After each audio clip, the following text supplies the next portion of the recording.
یہ ہو نہیں سکتا، یہ بتا دو، یہ نہیں ہو سکتا کہ ہماری قبر میں کوئی اور ہوئے گا، ہم ہی ہوں گے اکیلے. یہ نہیں ہو سکتا کہ ہماری قبر میں کوئی لائٹ جلائی جائے گی.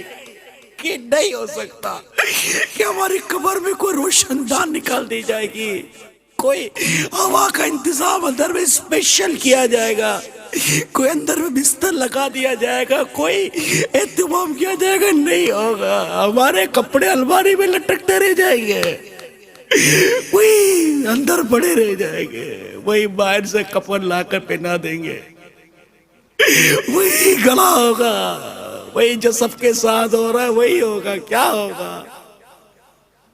ساری یہ رونقوں میں ہم اس گڑھے کو بھول گئے.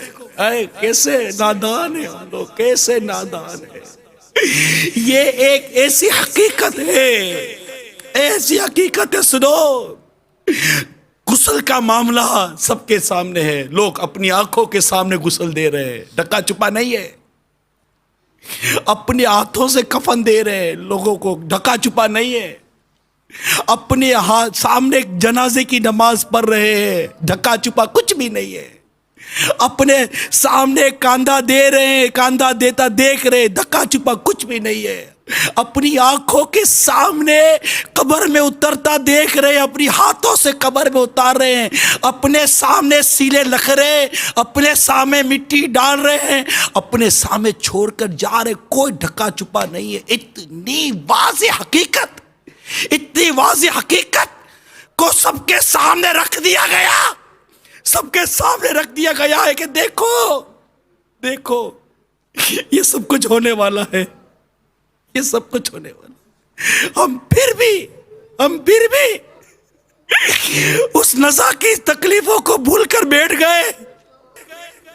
ہم پھر بھی ایمان کی سلامتی ہوگی یا نہیں ہوگی بھول کر بیٹھ گئے. اب ہم پھر بھی وہ لاچار بدن بھول گئے جو کچھ نہیں کر سکتا، کچھ نہیں کر سکتا. اس کے کپڑے اتارے جائیں گے، کفن پہنا دیا جائے گا، پانی ڈال دیا جائے گا، وہ کچھ نہیں کرے گا. دیکھ رہا ہے، سن رہا ہے، عقل سلامت ہے، سب کچھ ہے، کچھ نہیں ہو رہا. یہ آنکھیں دیکھتی ہیں، مردوں کو غسل دیکھتا آنکھیں دیکھتی ہیں، قبر میں دفن ہوتا آنکھیں دیکھ رہی ہیں، جنازے کی نماز آنکھ دیکھ رہی ہے. یہ سب کچھ چھوٹتا آنکھ دیکھتی ہے کہ یہ ایک دن دولت مند تھا یا غریب تھا، جو بھی تھا، آج اس کا گھر یہی ہے، آج اس کا بنگلہ یہی ہے، آج اس کی کار یہی ہے، محبت کرنے والے یہی ہیں، آل اولاد یہی ہے، دولت یہی ہے، سرمایہ یہی ہے، بینک بیلنس یہی ہے، سونا چاندی یہی ہے، سب کچھ تو یہی رہ گیا. ارے اس کی قبر میں کچھ نہیں گیا ہے، کچھ بھی نہیں گیا، کچھ بھی نہیں گیا. ایک اکیلا اس کو قبر میں ڈال کر، اوپر مٹی ڈال کر آ گئے اور اندھیری قبر میں اس کو سپرد کر دیا. کیا قبر میں مجھے کو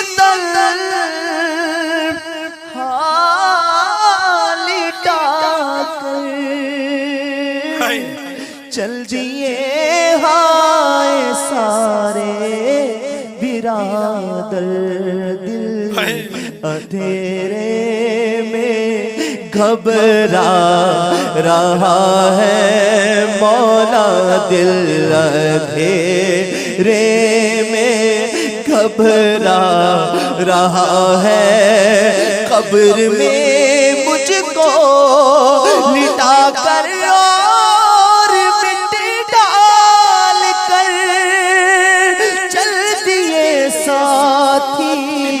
نہ پا سب کوئی رشتے دار گئے. قبر میں مجھ کو لٹا کر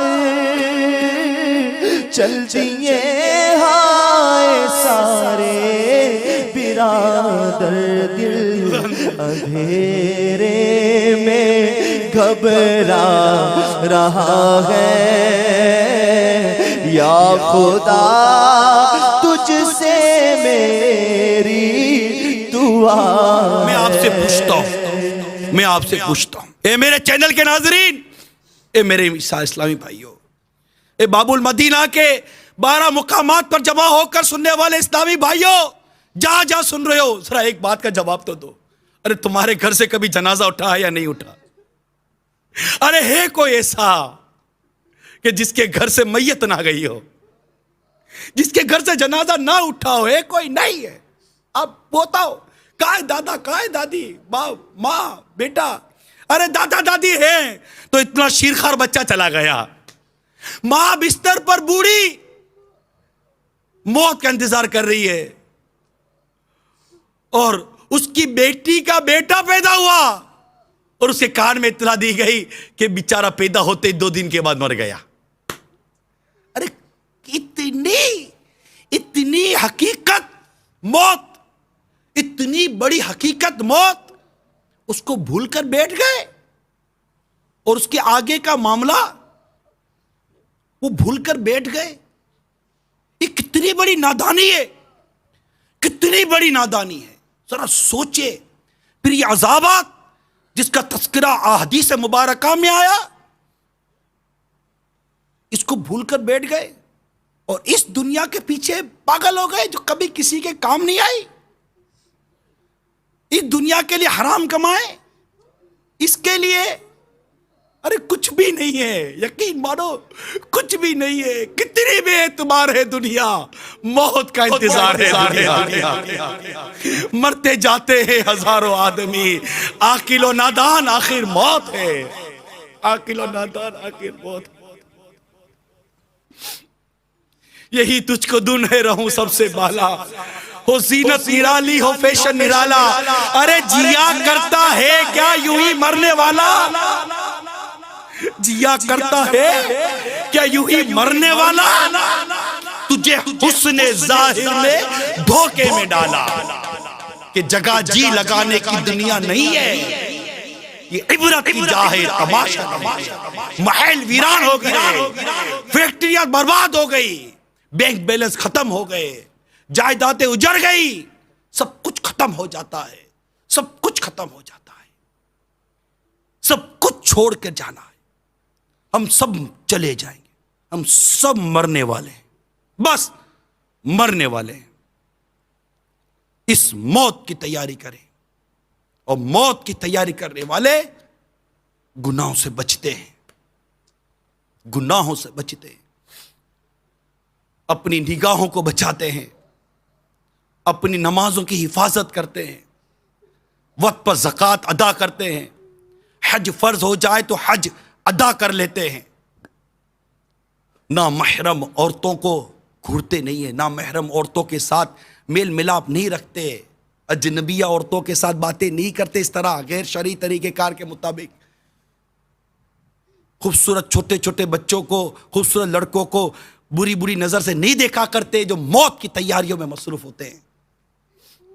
وہ غیبتیں نہیں کرتے، وہ چگلیاں نہیں کیا کرتے، ارے وہ گانے باجے نہیں بغل ہوتے. یار جو موت کی تیاری کرتے ہیں ان کے دماغ پر موت سوار ہوتی ہے. ہمیں مرنا ہے، میں گناہ کرتے کرتے مروں گا؟ نہیں، وہ اپنے اندر سوال کرتے میں گناہ کرتے کرتے مروں گا؟ نہیں، میں اپنے رب کی رحمت سے نیکیاں کرتے کرتے مروں گا، میں اللہ کو راضی کرتے کرتے مروں گا. میں گناہ کرتے کرتے مرنا نہیں چاہتا. اللہ میں نیک بننا چاہتا ہوں، نیک بننا. یا خدا مانگ شعبہ کے صدقے، سچی توبہ کی توفیق دے دے. بن جاؤ جی چاہتا ہے کب سے جی چاہتا نیک بن جاؤ، نیک بن جاؤ جی چاہتا ہے. اب تو مرنے والے اللہ، اب تو مرنے والے. تجھ سے میری دعا ہے، درد سیاہ مٹا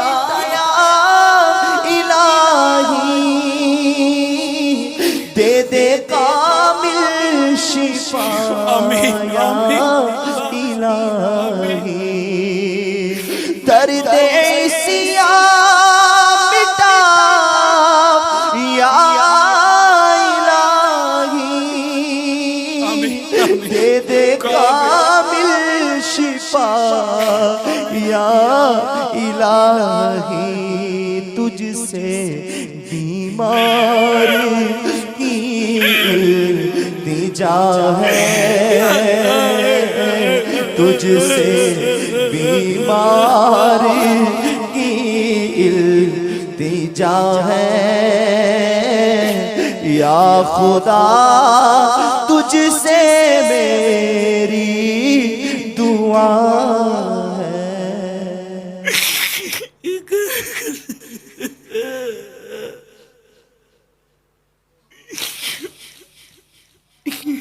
یا اللہ نیک بنایا دے، نیک بنا دے۔ میٹھے میٹھے اور پیارے پیارے اسلامی بھائیوں اور مدنی چینل کے ناظرین، اللہ تعالی ہم سب کو سچی توبہ کی توفیق عطا کر دے۔ بس ہم سچی توبہ کر کے نیک بن جائے، ہم اس کی رضا کے لیے اعمال کریں، بس اس کی رضا کے لیے اعمال کریں۔ اللہ کوئی دعویٰ نہیں ہے، بس ایسے ہی ہے، تو محض اپنی رحمت سے قبول کر لے۔ اے رب کریم ہمیں نیک بنا دے۔ نیت کرو میرے پیارے اور میٹھے اسلامی بھائیوں اور مدنی چینل کے ناظرین، ہم اب قبر کی تیاری کریں گے، قبر کی تیاری کریں گے۔ بس جو قبر کی تیاری میں لگ جائے گا، اپنے اللہ کی رحمت سے اپنے رزق حلال کو اپنے رزق کو حلال کر لو۔ بس حلال رزق، حلال پہنیں گے، حلال کھائیں گے، حلال رزق۔ جو فرض علوم سیکھنے ہیں بس وہ سیکھنے کی نیت کر لو۔ بس میں اب اپنے فرائض علوم جو مجھے علم دین سیکھنا ہے، فرض ہے مجھ پر، میں وہ نہیں سیکھوں گا۔ میں بغیر فرض علم سیکھے مر جاؤں گا، میں مر جاؤں گا، اور میں اپنا علم دین نہیں سیکھوں گا جو مجھ پر میرے رب نے فرض کیا، جو مجھ پر واجب ہے، وہ علم نہیں سیکھوں گا اور میں یوں ہی مر جاؤں۔ میں قرآن درست پڑھنا نہ سیکھوں، میں مر جاؤں اور مجھے قرآن درست پڑھنا نہ آئے۔ کیسی بات ہے یہ؟ سوچو تو صحیح یار، میں مر جاؤں اور مجھے قرآن تک درست پڑھنا نہ آئے۔ تم قرآن درست پڑھنا سیکھیں گے، علم دین حاصل کریں گے، ہاں بس، اور بس آج کے بعد ہماری کوئی نماز قضا نہیں ہوگی، نہیں ہوگی نماز قضا، نہیں ہوگی نماز قضا، بلکہ فجر کی نماز قضا ہونا دور کی بات ہے۔ اب تو نیت کرو انشاءاللہ صدائے مدینہ لگائیں گے، فجر کی نماز کے لیے جگائیں گے، اپنے گھر والوں کو بھی جگائیں گے، اپنے محلے والوں کو بھی جگائیں گے۔ دعوت اسلامی نے کتنا میٹھا اور پیارا انداز دیا، محبت اور پیار کے ساتھ کتنا پیارے انداز سے فجر میں جگایا جاتا ہے۔ ہائے ہائے کتنی پیاری تحریک ہے یہ دعوت اسلامی، ہمیں کیسی قبر کی تیاری کروا رہی ہے۔ ہماری دنیا کیا جاتی ہے؟ دنیا ہماری کچھ بھی تو نہیں جاتی، وہی تو جینا ہے، وہی تو جینا ہے، وہی رزق ہمارے، ہاں حلال کمائیں گے، گھر بار شادی بچے وغیرہ سب تو ہے، کیا نہیں ہے؟ کیا دعوت اسلامی کیا لے رہی ہے؟ دعوت اسلامی لیتے کچھ نہیں ہے، دعوت اسلامی ہمیں سنتوں بھری زندگی کا تحفہ عطا کر رہی ہے۔ یہ زندگی ہے، یہ انداز زندگی ہے، آقا کی سنتوں کے مطابق جیو۔ آپ کی خوشی ہو یا غم ہو، کاروبار ہو یا کوئی بھی ذریعہ روزگار ہو، ہر ایک شریعت کے مطابق ہو، قرآن و حدیث کے مطابق ہو۔ یہ دعوت اسلامی دے رہی ہے ہم کو۔ اب شادی کریں تو قرآن و حدیث کے مطابق کریں، اب کاروبار کریں قرآن و حدیث کے مطابق کریں، آپ کے گھر میں خوشی ہے غم ہے، جیسا ہی موقع ہے قرآن و حدیث کے مطابق۔ ہم مسلمان ہیں، ہم مسلمان ہیں، ہمیں مکمل طور پر اسلام میں داخل ہونے کا حکم ہے۔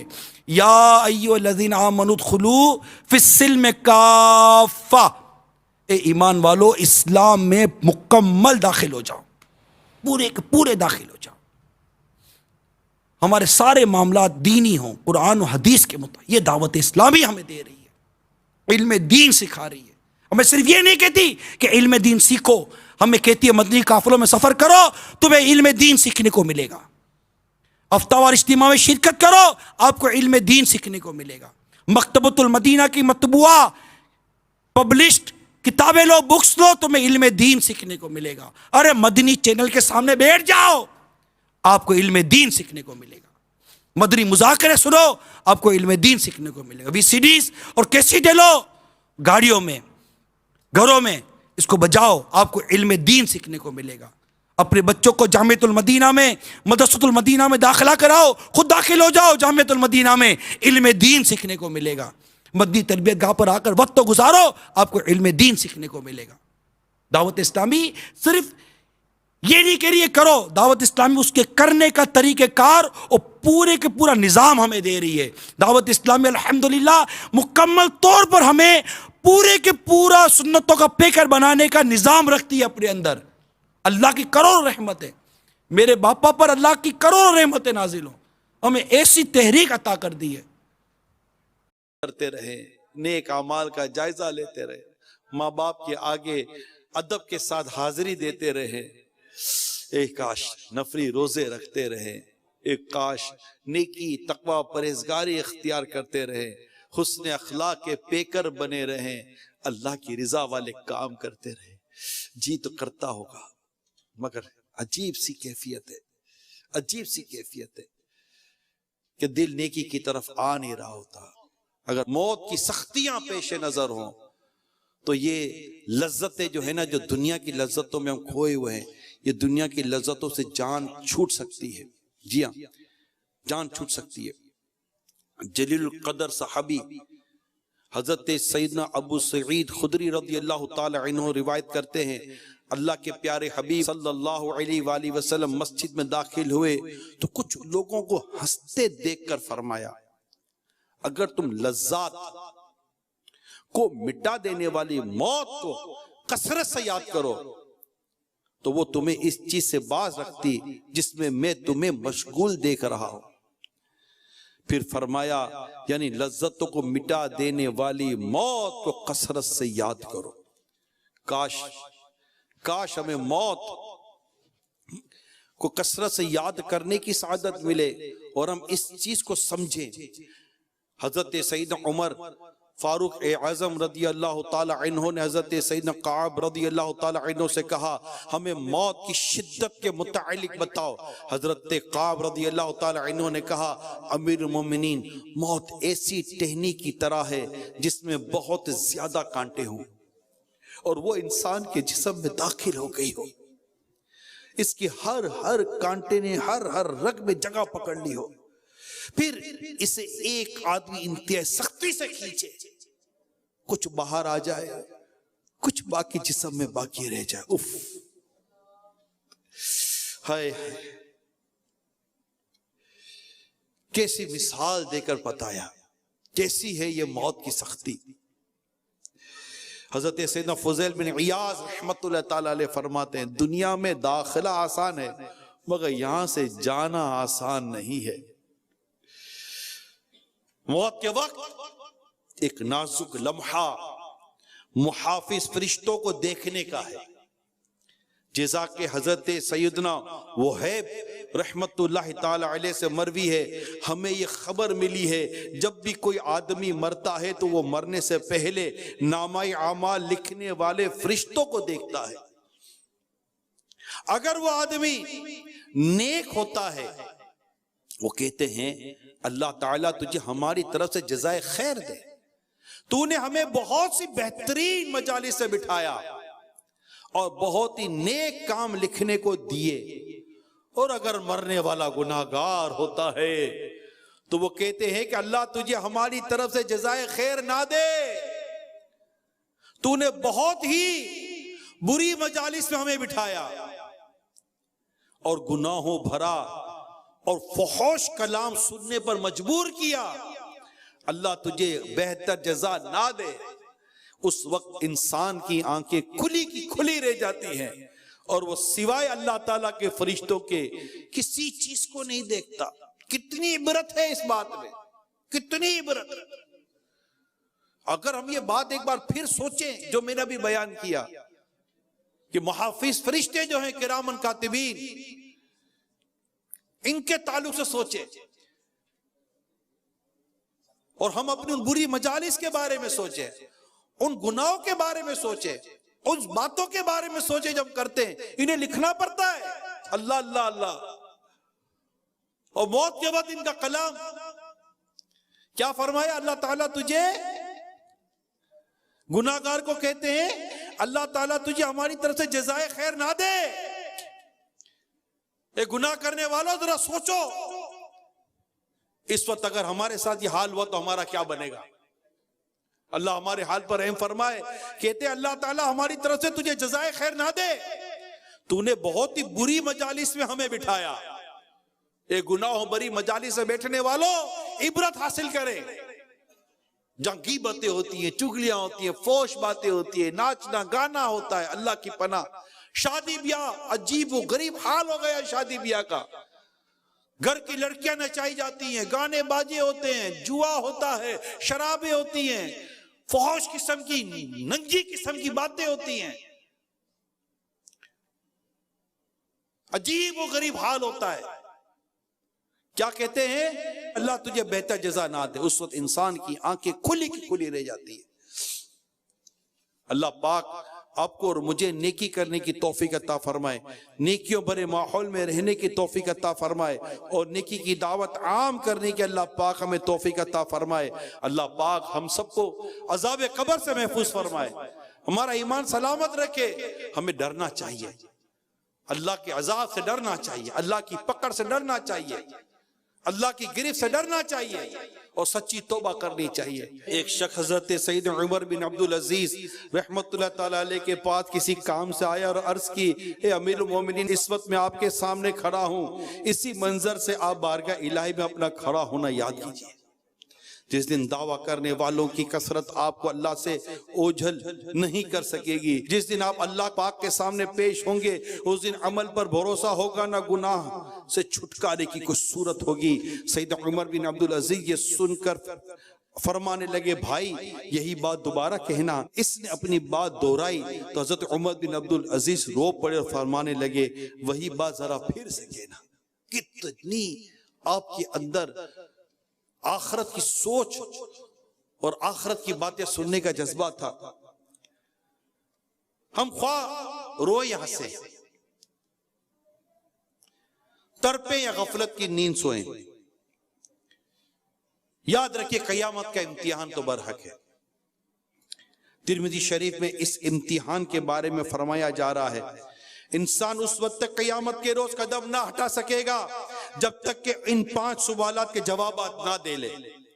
تم نے زندگی کیسے بسر کی، جوانی کیسے گزاری، مال کہاں سے کمایا اور کہاں خرچ کیا، اپنی علم کے مطابق کہاں تک عمل کیا۔ میرے شیخ طریقت امیر اہل سنت اس روایت کو نقل کرنے کے بعد لکھتے ہیں، آج دنیا میں جس طالب علم کا امتحان قریب آ جائے وہ کئی روز پہلے ہی سے پریشان ہو جاتا ہے، اس پر ہر وقت بس ایک ہی دھن سوار ہوتی ہے، امتحان سر پر ہے۔ وہ راتوں کو جا کر اس کی تیاری اور اہم سوالات پر خوب کوشش کرتا ہے کہ شاید سوال آ جائے، شاید وہ سوال آ جائے، شاید یہ سوال آ جائے، ہر امکانی سوال کو حل کرتا ہے۔ حالانکہ دنیا کا امتحان بہت آسان ہے، اس میں دھاندلی ہو سکتی ہے، رشوت چل سکتی ہے، اور اس کا فائدہ بھی فقط اتنا کہ کامیاب ہونے والے کو 1 سال کی ترقی مل جاتی ہے، جبکہ فیل ہونے والے کو جیل میں نہیں ڈالا جاتا، صرف اتنا نقصان ہوتا ہے کہ 1 سال کی ملنے والی ترقی سے اس کو محروم کر دیا جاتا ہے۔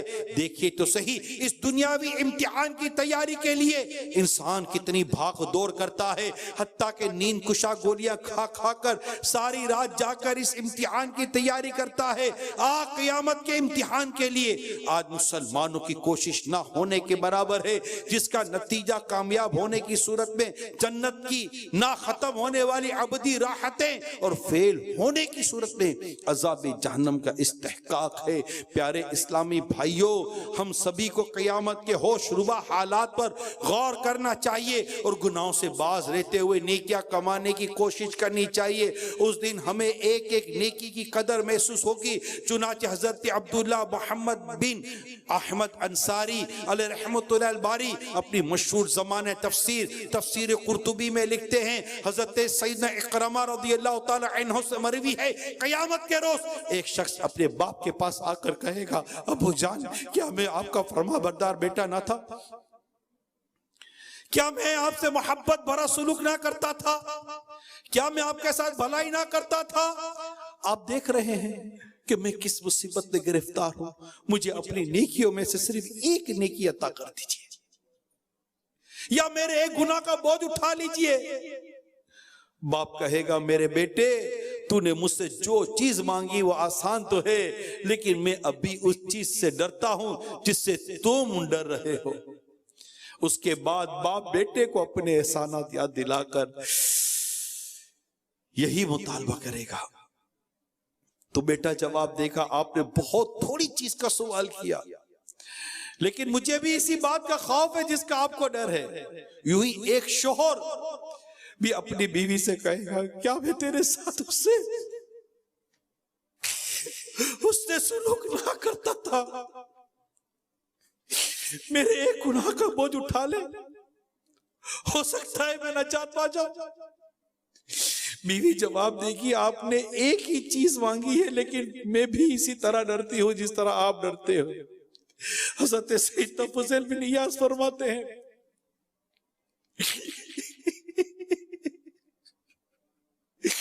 بروز قیامت ایک ماں اپنے بیٹے سے کہے گی، میرے لال کیا میرا پیٹ تیرے لیے جائے قرار نہ تھا؟ کیا میرا سینہ تیرے لیے دودھ کا مشکیزہ نہ تھا؟ کیا میری گود تیرے لیے آرام گاہ نہ تھی؟ وہ اعتراف کرے گا. وہ اعتراف کرتے ہوئے کہے گا، کیوں نہیں امی جان؟ ماں بولے گی، آج میں گناہوں کے بھاری بوجھ تلے دبی ہوئی ہوں، تو ان میں سے صرف ایک گناہ کا بوجھ اٹھا لے.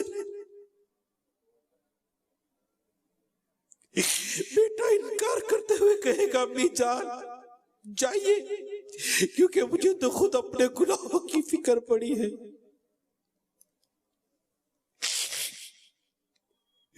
اللہ آج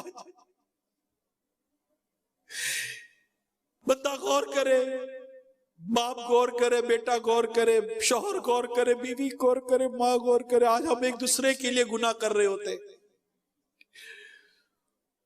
والد اپنے اولاد کے لیے گناہ کرنے پر تیار ہے، اولاد ماں باپ کے لیے گناہ کرنے پر تیار ہے، شوہر بیوی کے لیے گناہ کرنے کے لیے تیار ہے، بیوی شوہر کے لیے گناہ کرنے کے لیے تیار ہے. مگر قیامت کے دن تو کوئی بھی ایک گناہ کا بوجھ اٹھانے والا نہیں ہوگا.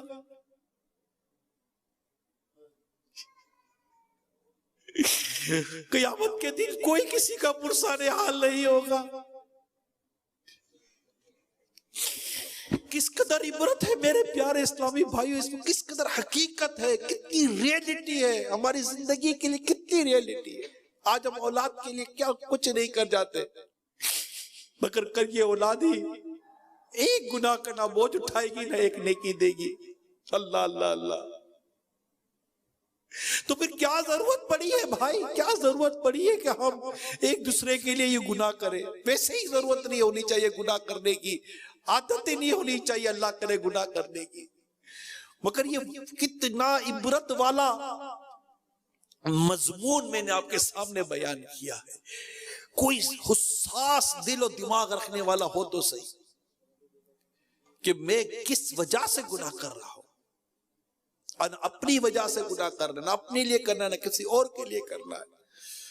کہ قیامت کے دن اللہ کی رحمت بچائے گی، اس کے پیارے حبیب کی شفاعت بچائے گی. ہم اللہ کو راضی کرنے والا کام کریں، اس کے حبیب کو راضی کرنے والا کام کریں، اس کو راضی کرنے والی عادت اختیار کریں.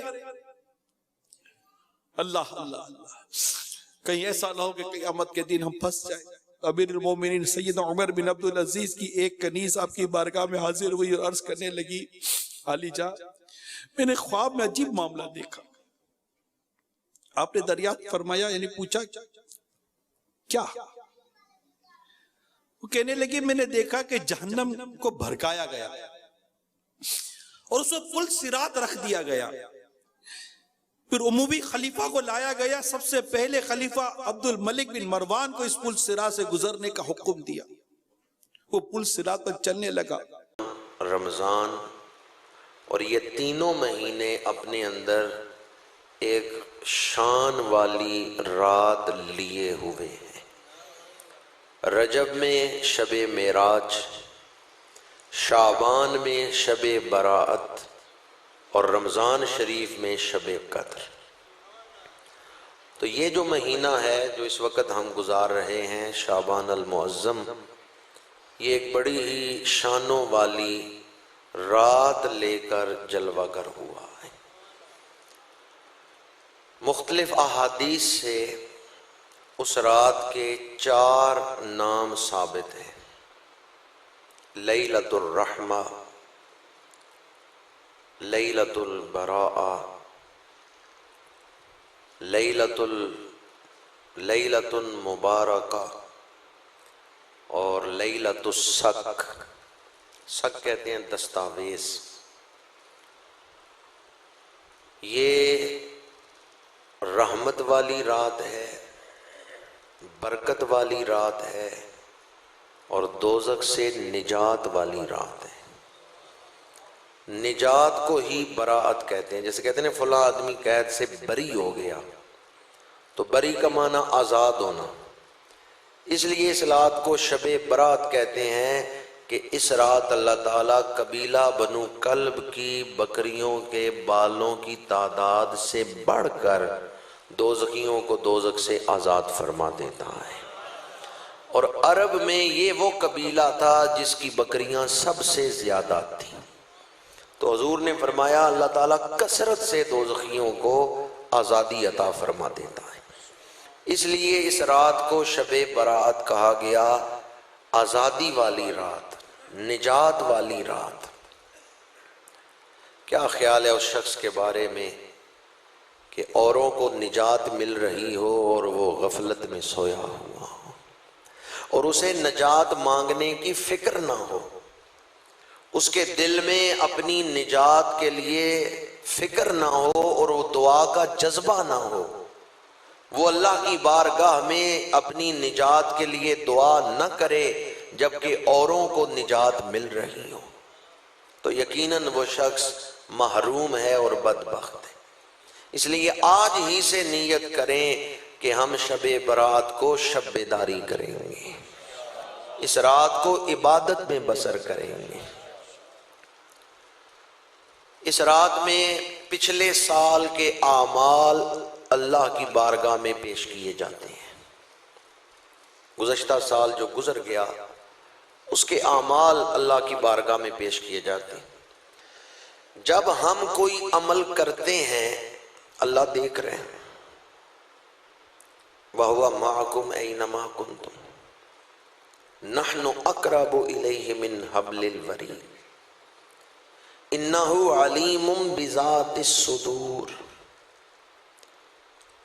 اللہ سے کوئی معاملہ چھپا ہوا نہیں، لیکن اللہ تعالیٰ نے ایک قانون بنایا ہے، ایک نظام بنایا ہے، فرشتوں کی ڈیوٹیاں لگائی ہیں، وہ عمل لکھتے ہیں۔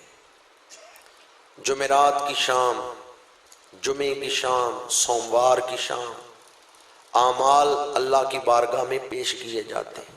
ہر ہفتے اعمال پیش ہوتے ہیں، اور سال بھر کے اعمال شب برات، پچھلے سال ہم نے جو کچھ کیا وہ اعمال دوبارہ اللہ کی بارگاہ میں پیش کیے جائیں گے۔ یہ اعمال کیوں پیش کیے جاتے ہیں؟ تاکہ اللہ کے دربار کی عظمت ظاہر ہو کہ وہ احکم الحاکمین ہے، اس کی بارگاہ میں انسانوں کے اعمال پیش کیے جاتے ہیں۔ ورنہ اعمال اس لیے نہیں پیش کیے جاتے کہ اللہ کو علم نہیں ہے تو اللہ کو علم ہو جائے، معاذ اللہ ثم معاذ اللہ، اللہ کو تو بندے کے عمل کرنے سے پہلے ہی علم ہے کہ یہ کیا عمل کرے گا، صرف اس دربار کی شان ظاہر کرنے کے لیے اللہ رب العزت نے ایک نظام بنایا. سورہ توبہ میں ہے قُلْ اعْمَلُوا فَسَيَرَى اللَّهُ عَمَلَكُمْ وَرَسُولُهُ وَالْمُؤْمِنُونَ. اے محبوب ان سے فرما دو عمل کرو، تمہارے عمل اللہ دیکھے گا. مضارعہ پر سین آیا ہے فَسَيَرَى اللَّهُ، اور جب مضارعہ پہ سین یا سوف آ جائے تو وہ اس کو مستقبل کے معنی میں لے آتا ہے. حالانکہ مضارعہ میں حال اور مستقبل دونوں معنی پائے جاتے ہیں، لیکن جب سین یا سوف آ جائے تو وہ مستقبل کا معنی پیدا کر دیتے. اللہ اعمال دیکھے گا. بندہ جب عمل کر رہے اللہ اس وقت بھی دیکھ رہے، پھر اعمال پیش کیے جاتے ہیں. تو حضور نے فرمایا میں پسند کرتا ہوں جب میرے اعمال پیش ہوں تو میرا نام روزے داروں میں لکھا ہوا ہو. اس لیے حضور شعبان میں کثرت سے روزے رکھتے ہیں. ابھی وہ رات آنے میں چند دن باقی ہیں، 2 جون کو وہ رات آ رہی ہے. تو یہ جو آخری چند ایام ہیں سال مکمل ہونے میں آپ کی خدمت میں عرض کروں گا پچھلے سال میں جو خطائیں ہوئیں ان کی تلافی کر لیں.